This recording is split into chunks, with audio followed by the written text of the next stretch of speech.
Hello friends, welcome to the second lecture of this series. In the first lecture, we understood what is fossil fuel, examples of fossil fuel and why it has so named, what is meant by renewable energy sources, different types of renewable energy sources and definition of each one, and briefly understood each renewable energy source.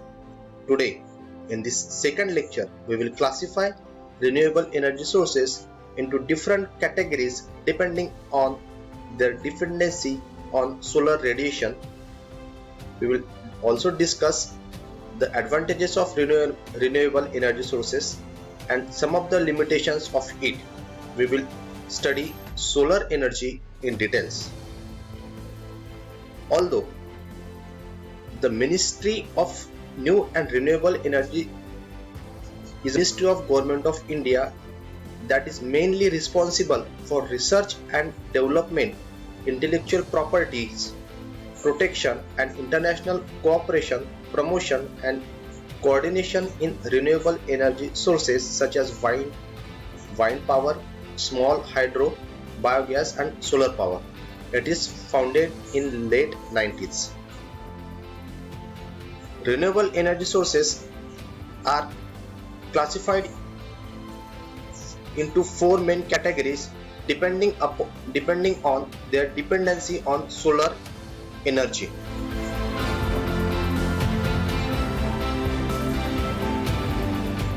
They are solar energy, totally depend on solar energy. Totally depend on solar energy. Some of the energy sources are wind energy, wave energy, bioenergy, water energy, that is hydroelectric energy, and solar photovoltaic. Okay. All the five are depends on solar energy totally. They are slightly dependent on solar energy. What are these? They are tidal energy, which are slightly depend upon the solar energy. And lastly, that is independent of solar energy. And the lone example of that one is geothermal energy. Solar energy, tidal energy and geothermal energy are separately studied in upcoming lectures. Okay, so today we will discuss about the totally dependent on solar energy systems or sources, that is wind energy, wave energy, bioenergy, water energy and solar photovoltaic. Okay, so let's begin with the first one, that is wind energy. Wind energy, that is horizontal flow of air, is called wind. We have already defined that one, that is the horizontal flow of air is called wind. Wind energy is an indirect manifestation of solar energy. It means that it totally depend on solar energy. Due to uneven heating of Earth's surface, wind is produced. Hot air rises up and cold air moves to fill the gap which is generated due to uplifting of hot air. So wind exists on the earth as long as there is sun, and wind has long served as a power source to human. Ancient mariners used sails to capture wind. Today in the farmer use windmills to grind their grains and pump water. Today, more and more wind turbines generate electricity from the breeze. India ranked 4th in the world for generating electricity from wind after China, US and Germany. The total power generated is about 37 gigawatt in India. 10 wind plants are working. Out of these, 3 are in Maharashtra at Satara, Dhule and Sangli district. It is believed that only 25% of air turbines are installed and work, but this could be increased up to the mark and ultimately create many jobs. Next, we will study what is wave energy. Wind interacts with the surface of the ocean, producing waves. The wave carries kinetic energy as they are moving. The devices in the ocean capture that kinetic energy and convert them into useful one like as lighting, water distillation or pumping. That are the examples. Though we have large coastal area, we are lagging in the generation of power from wave. One of the main reason is its cost of production. In Maharashtra, one plant is working in Raigad district, generating few kilowatts of power. Next, we will study bioenergy. Bioenergy is energy contained in living or recently living biological organism. Organic materials containing bioenergy is known as biomass. Again, I will repeat the definition of biomass. The organic material containing bioenergy is known as biomass. Bioenergy may be used in transportation fuel instead of diesel or petrol, heat for cooking, which are used in rural area nowadays also, and for electricity. Biomass material that can be used for power generation include rice husk, straw, cotton stalk, coconut shells, soya husk, de-oiled cage, coffee waste, jute waste, groundnut shell and sawdust, from which the biomass can be produced, or these are the raw material from which biomass.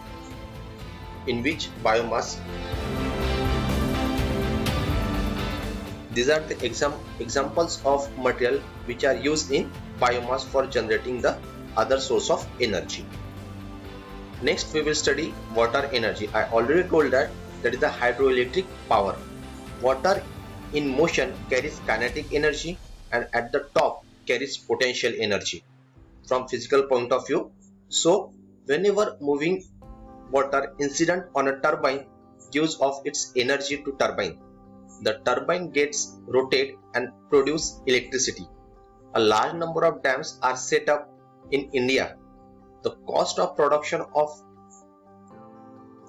electricity as compared to nuclear power is cheaper, but the unit of production may be poor as compared to nuclear power. It means that it produces energy, but it is quite low as compared to nuclear power.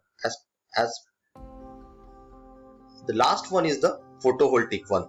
Solar photovoltaic cell directly converts solar energy into DC electricity. The efficiency of solar cell conversion is increases largely since its invention. Now it is assumed that much of the research has to be remain in the solar cell to improve the efficiency of the cell. Next, we will discuss about the advantages of renewable energy sources. They are non-polluting, as renewable energy sources does not produce any hazardous gases or chemicals as outcome, while fossil fuels like oil, gas or natural resources produces pollutants or gases like carbon dioxide, carbon monoxide, etc. So they are hazardous one. So renewable energy sources are environmentally. So ultimately we can say that the renewable energy sources are environmental friendly. The second advantages of renewable sources are they are inexhaustible. It means that as many of renewable energy sources depend directly or indirectly on solar energy, the sun will be served as at the same rate up to next 5 billion years. So it means that they can be used for a very long period. The third advantage of renewable energy source is they are freely available for all. It means that we did not pay money for their use. Solar energy is available freely to all, and therefore partially or totally dependent renewable energy sources are freely available to all. We have to just pay for their technology improvement or installation purpose. The fourth one is the they are ultimately restrict foreign exchange problem and local employment can be extended up to small scale. Today we are partially depend upon foreign countries for fossil fuel. We spend huge amount to other countries for purchasing fossil fuels. Instead of this, if we use renewable energy sources, we restrict that money or foreign exchange up to certain extent. At the same time, when we install a project of renewable energy source at any place, that ultimately create large number of jobs for people, like as jobs for construction, installation, maintenance and distribution. So ultimately unemployment can be solved up to small extent by using renewable energy sources. And the last one is they are available at any place. It indicates that as the sun is present everywhere, it may be at Arni, or it may be at Kerala, or it may be at Jammu and Kashmir. We will find sun at everywhere. So renewable energy sources are, some of the renewable sources are available to every place. Why I use a word some? Just because we cannot use a wind energy at any place, or we cannot use the tidal energy at every place. Just because we have not ocean nearby, so we can't use that energy. So from that point of view, their solar energy can be available any place.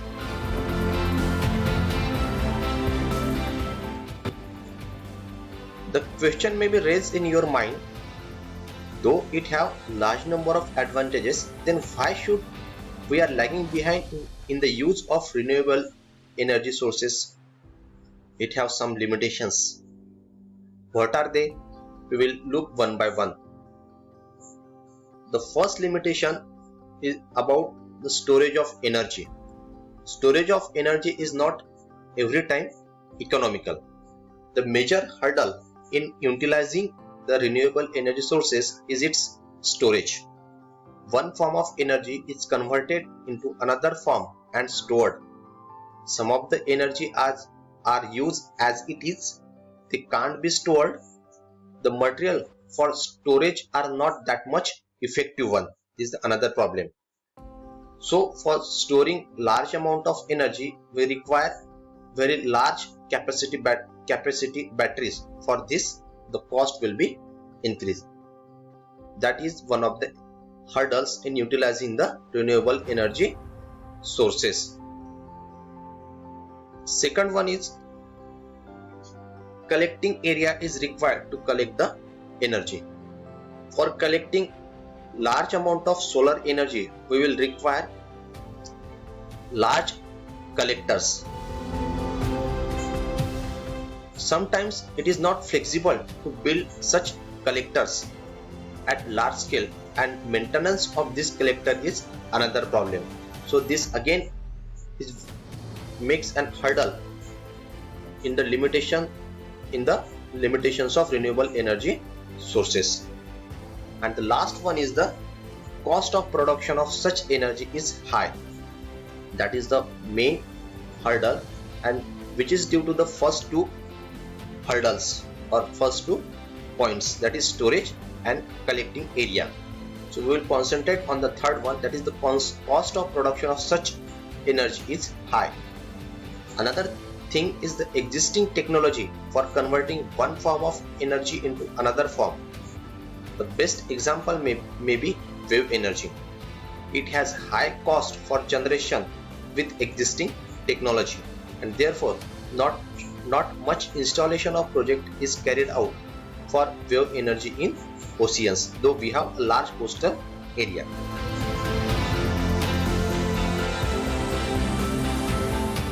So these are some of the listed limitations for the using of renewable energy sources.